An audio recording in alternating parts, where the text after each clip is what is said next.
up, man? Welcome to Denmark, yo. Thank you, yo.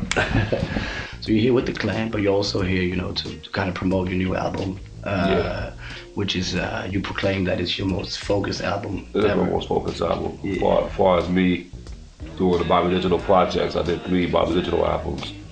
And out of the 3, this one here is the most focused.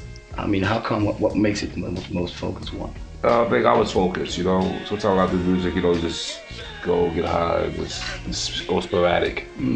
On this particular project, you know, I would do the song, first I would demo it, then I would do it over, and then I wait a month and then do it again.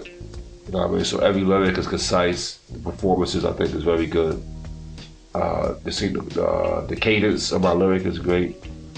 Everything, the production, everything is just really, it's just really one of those albums that it don't matter if it come out this year, 10 years ago, or 10 years later, it's solid. I know a lot of fans been like wondering about the name Bobby Digital. Right. How did you come up with that one?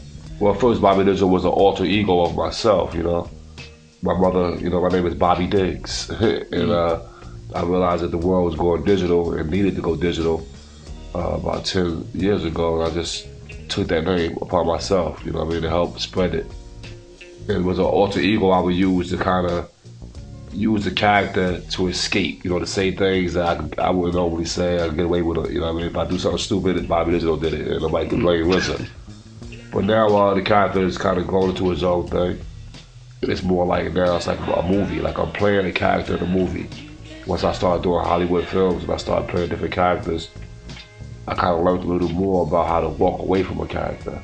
And then, so now Bobby Digital, you know, it's still being played by the RZA, but maybe 10 years from now somebody else could play it, you know.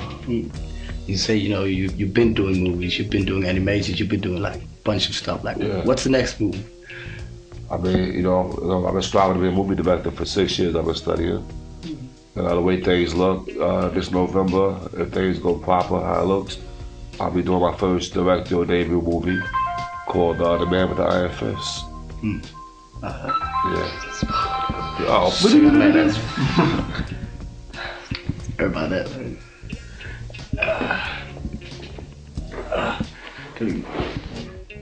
You direct that. Edit. Let's 2 seconds. Just turn it up.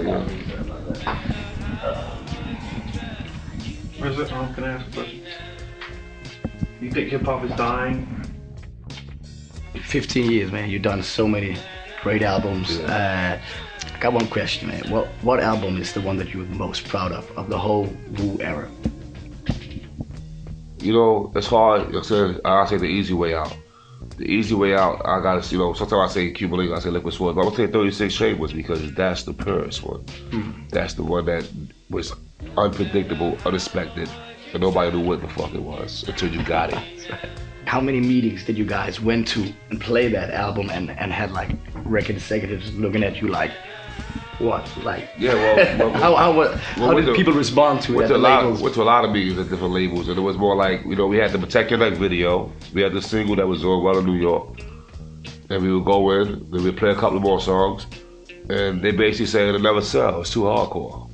That's mostly, everybody said that it won't sell, it's too hardcore. And like I said, at that time, I think the top group out, I think Lords of the Underground did good, Diggable Planets was doing good, you know what I mean? But it wasn't really, you know, they was going gold, but there wasn't a lot of platinum on the East Coast, you know what I mean? And the West Coast was doing well with the NWA, Dr. Dre and the Ice Cube movement. But they thought it would never sell, yo.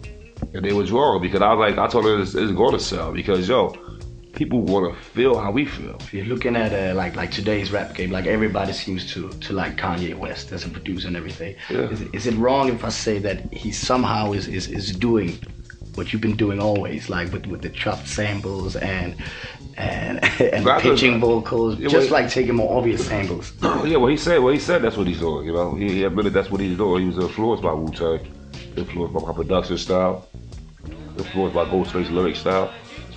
So you gotta respect that, you know. Thanks, yo. Thank you, man. Have a great show, man. Thanks. That's the call right on time.